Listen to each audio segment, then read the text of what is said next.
Good morning, everybody, and welcome to the Bison pregame show live at Herd and Horns as we get set for Senior Day at North Dakota State as the Bison wrap up their regular season home schedule with the Sycamores of Indiana State. Along with Big E, Eric Peterson, and Jeff Kolpack, I'm Dom Izzo. The doors have swung open here for us. We opened the place at the radio show this morning, but it's filling in nicely as the Bison get set to wrap up with Indiana State. Jeffrey, 8-1, now up to number 3 in the latest FCS playoff rankings. We'll visit on that later in today's show. But Senior Day is always an emotional one. It's a small class, just 10 guys that'll be honored before today's game. 10 guys who, by the way, have 4 FCS Division I title rings. It's a pretty good feat. And I think the big thing about this senior class is the 3 North Dakota guys. Let's talk about them. Landon Leckler, Jack Plankers, and MJ Stump. That's a pretty good class to come from in-state.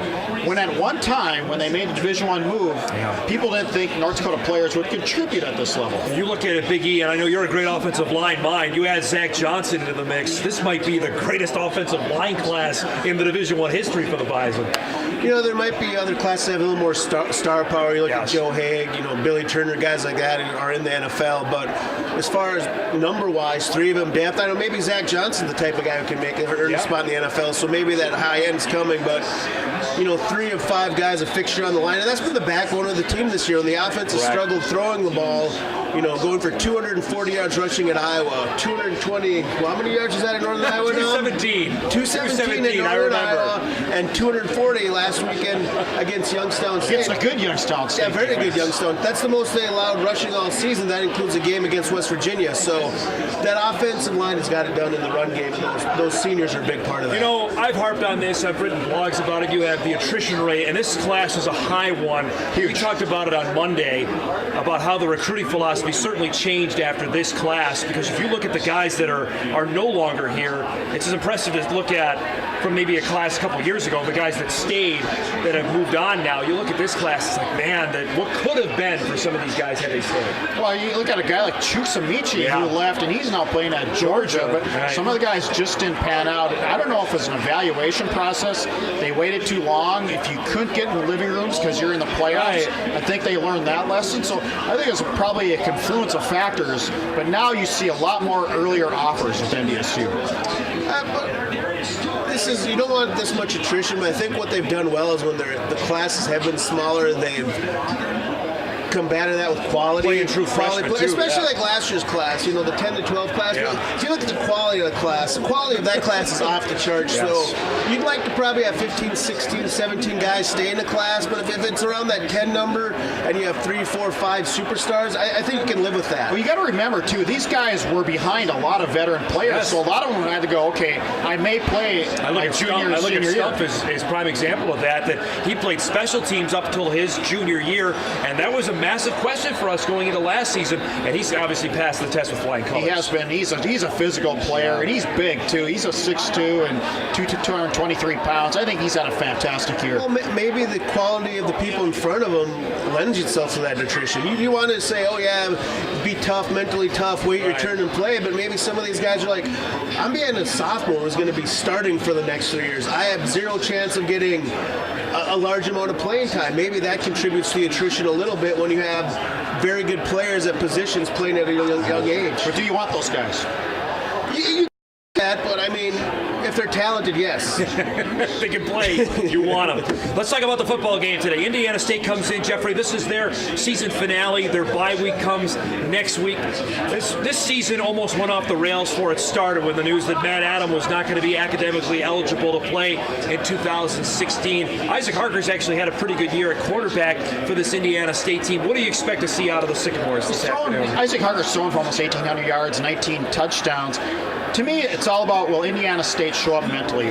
What's left in the tank? This is their last game. They're on the road. They're out of everything. There's no hope. Can they play for pride, I guess, is the question I'm asking. What do you imagine? I don't think so. They didn't show up last week. You talked to people and beat writers who saw that game last week, and they were not there. Indiana State famously, Big E, came to this building 4 years ago and knocked off NDSU. Do you imagine a game like that today where NDSU knows everything's in front of them? They win their last 2 games. They're sitting pretty with the FCS playoff committee, you would imagine. Well, I wasn't there, Kolpack. What was the chant going on after that? The road goes through where? Goes through Indiana. Terre Haute, yeah. That was an excessive party Yes, there. it was for Trent Miles' team, yes.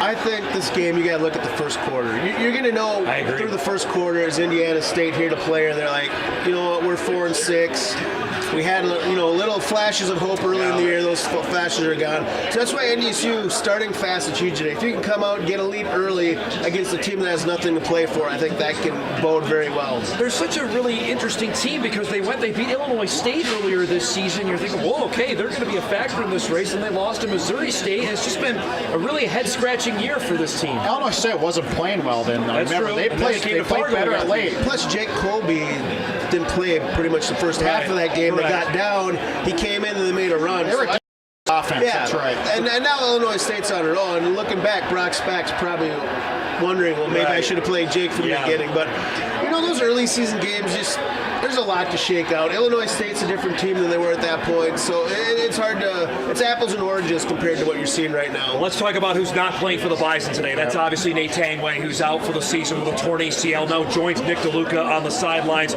We can hammer how big a deal this is, but now it's time for Grant Morgan, Blake Williams, Jack Darnell, a group of guys that do not have a lot of reps. They're going to be seeing live bullets today. Grant Morgan's been around, though, but he's just not as big as Tangway. My question is, can he be that guy to push the pile? You got to remember, Tangway was double-teamed a lot of the time. Almost every time. And that just freed up guys like MJ Stumpf and Plank and some other players. And so I don't know. I'll be interested to see, will Indiana State attack similar? Will they double team Morgan or will they do something else? What do you imagine? You watch the offensive defensive lines more than anybody. I know you're a great defensive line. How do they respond, obviously, with a massive force like Tangway gone? You don't replace him, but you change your scheme. And even last week after he went out, there were times where Aaron Steidel was in there, 3 other rotation guys. They didn't have Ambrosius Menard in. So I just think you just played there. Can somebody be good enough or close enough to Tangway's level for 15 or 20 snaps? That's what's going to happen. You don't have a guy who's going to be as good as Tangway for 50 snaps. That's what makes Nate Tangway great. You can throw him out there for 50 snaps. He draws a double team. So I think you just go back to rotation mode and you look, the 13 team, granted their star power, but there's a rotation of 4 guys at defensive tackle. Now they're rotating 5 up to 6 guys at DN. I think now it's just total rotation and have guys play smaller amounts of time to make them play at a higher level. You wonder, though, how much more can this team bear? Obviously, when we did our preseason rankings of can't afford to lose guys, Tangway was 1 and DeLuca was 2. And I guess we go back to, can they be afford to be lost now? In this game, I think they can get by, but once you get down the line, if you get in the playoffs a little bit, I think it's going to come back to really be a tough deal. But say you play somebody like James Madison who can score, you need that pressure up the middle. We'll see if at that time, that question won't be answered until the playoffs. I agree. I don't think we're going to see it in the next 2 weeks with Indiana State and South Dakota. Maybe a little bit of a preview of tomorrow it. Or next week. I don't know if we're going to see a complete answer on that question. The Bison rushing attack, as Big E has said, has just been unbelievable over the last couple of weeks. What they did to Northern Iowa and Youngstown, maybe the 2 best defenses in this conference. But the passing attack is something that I know has drawn my attention and your attention over the last couple of weeks. 50% completion percentage last week. That's not going to get it done going forward for this team. 9 of 18 2 weeks ago, 6 of 12 last week. You're almost going back to that 2010 kind of a team when the Bison really struggled to throw the ball. But they couldn't be stopped running the ball, though, then, too. And that's how they won the last couple of weeks. That's got to get better. It's got to get to 65%. And coaches have said all week, it's not Easton Stick. It's the receivers run the right routes. It's protection. It's 11 players out there that really got to make the passing game. What do you see out of that? Is it tight ends getting open? Ilias has been really good in the red zone, but RJ or Zendowski really haven't heard his name the last 2 weeks. Yeah, like there are times where Jeff was wondering if he was hurt last week. I know, we were looking on the sidelines. He hurt. Like I said, it's a combination. The protection's got to get a little bit better. I mean, you have a left tackle last year, now he's playing in the NFL. I mean, you just don't plug a guy in and be at that same level. I just think Easton Stick's got to take advantage of the opportunities. We talk about Northern Iowa, the interception that flipped the game. Well, it could have been a huge play because RJ Zendowski had broken deep. Last weekend, he had a guy over the middle, and he underthrew it a little bit and picked up on the safety. I just think he's got to find a way to take advantage of it. I don't think he's off by much. It's just a little bit here or there. And if I'm a coach, I'm saying overthrow a ball for once. I think he's just trying to be too fine. I think he's afraid to. That interception was just underthrown. I think he's afraid to let it rip. I think if I'm a coach, I go, hey, overthrow a guy by 20 yards. We don't care. I just want to see him let one rip, and maybe that'll take some of the edge off. Is this a day we see Darius Shepard, because he's had only one or two catches over the last couple of weeks to maybe break loose? Well, you hope you maybe see somebody. I think Dallas Freeman. I just think I think he's getting better. He may be the breakout guy today. All the tight ends, though, have been really, really good. Ilias is really good. Ilias has become, we always knew he had great hands, but he's become a threat in the red zone for Easton Stick. He's got that size, and he's got that speed and quickness, and he's gotten a little better on the blocking scheme of things, too. But when he's gotten open, and he's got some great hands, he's got that Zach Raw-like ability, I think, in traffic. I want to mention, go ahead. Well, that's the other thing. You talk about the passing game. They're missing that Zach Raw thing. They really are. They're missing that. Darius Shepard and R.G. Yerzandowski are very talented, but they're more slot guys. And, Sean Engel, they're talking about the beginning of the year, do they pull the red shirt on that guy? They're missing that 6'2", 6'3", outside guy who can make a big play downfield, and that's just the way it's been this year. They need that deep threat, and I don't know if they can find it within this team this season. I know you wrote quite a bit, and Mike McFeely, about special teams this week, going back to what Cam Peterson's kickoffs and then what Jackson Kuntz has done. And I think for Bison fans, they see maybe not the punts pinned inside the 20 or inside the 10 that LeCompte was so good at over the last couple of years. But quietly, Jackson Kuntz has had a very nice season. He's been solid. It hasn't been the 50-yarders, but he's been effective. And the Bison fans are spoiled. They're spoiled by titles. They're spoiled by Ben LeCompte and all these players. Yes. You know you're good when you're spoiled by punting. Well, all I'm saying is -4 return yards. Right. You can't top. I don't care if it's not 45, 50 yards. If it's 45, 50 yards and it's 10 yards, no game changer. It's no different than doing it 38, 39 yards and no returns. And Desmond King, Townsend last weekend, they have faced some very dynamic return yards. Even Northern Iowa's got some dynamic guys in the return game. They have not been a factor. And I would take a 37-yard punt with no chance of return any day of the week than a 50-yard punt where they have a chance of making a big play on. What about Cam Peterson and his kickoffs last week and why that was such a big deal? Well, fantastic. He's able to pin it. He's able to directional kick.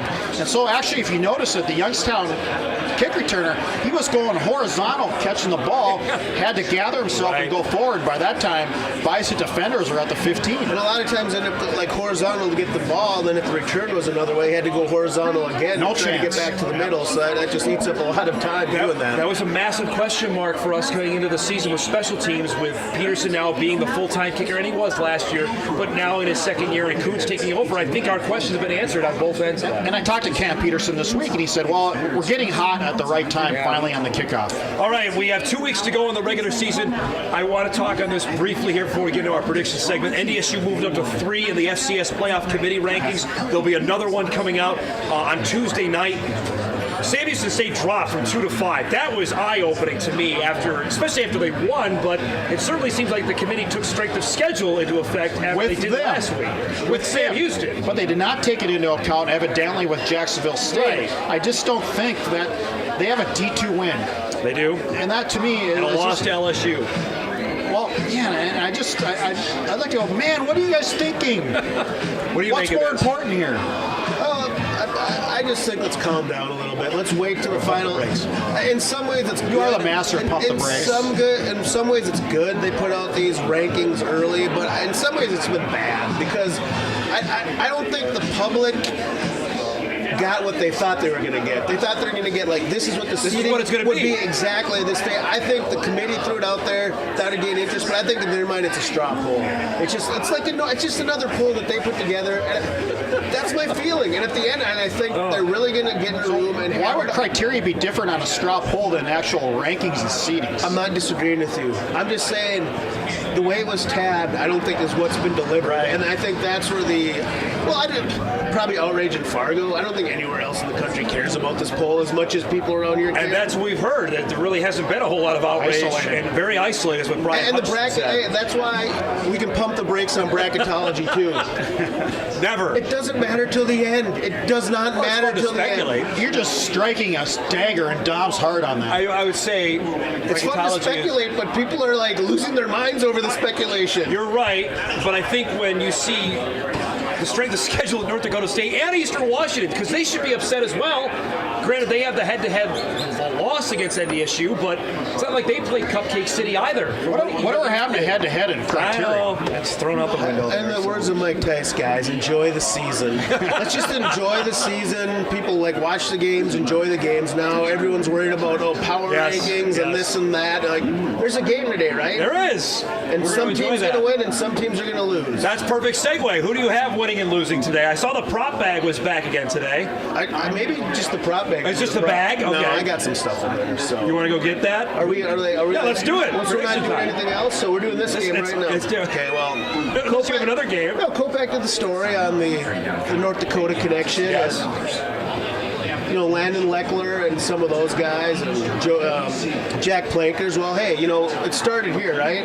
Yes, in North Dakota. Did Farm Tough start here? Well, wait a minute. Have to consult the back. We need old. Oh. Got the old farm hat. I know who provided you with a tractor. He runs the place here. Is it back? There it is. Yes, it's back. It's time to crank up the combine, Kolpack. This is a total Farm Tough game. Jack Plankers, Landon Leckler. I thought It moves us sometimes. They've been on the farm, man. That's where this prop started here. It's automatic start. I don't know if I have automatic start. Those guys started out on the farm. It's full circle. It's senior day for those guys. Farm Tough mode again today. I expect Plankers and Leckler to create some huge rushing lanes for guys like Chase Morlock and Lance Dunn. I don't even know what I picked for the paper. I don't know. 31-14 NDSU. I just don't think Indiana State has much to play for. Yeah. NDSU has everything to play for. NDSU. Farm Tough, he goes with. One note, Tim Polisic tells us King Frazier will play today. Not sure how much he'll get in the lineup. I think that's a big deal going forward. I have the Bison winning big. I think all the factors that Big E said, they have, it is moving a little bit there. They've got everything to play for in this game. I just don't see them letting up. They went through that gauntlet, Jeff, 3-1. The loss to South Dakota State at the buzzer, basically. The 2 wins against Northern Iowa and Youngstown were really impressive to me. I think they win today. I'm going to segue off the green machine here. This is the time of the year if you're going to be a good team in the playoffs and really make a run, you really got to I think, assert yourself right now. So you know what this is? This is the green machine. The green machine. The green machine. It needs to start doing something this time of year. Go backwards. Well, you have the green machine going off the rails. So I think the green machine gets going. It might hit somebody in the crowd, Kolpack. I think this is a potential boat race. 38-10. Wow. Well, there you go, folks. Bison, Indiana State. Our live blog begins at 1 o'clock on Inforum.com. Complete highlights, reaction coming up on Channel 6 after the game with Farm Tough. And we'll be back post-game to wrap it up. Bison, Indiana State on the final game of the season at the Fargodome for the regular season. We'll see you guys after the game.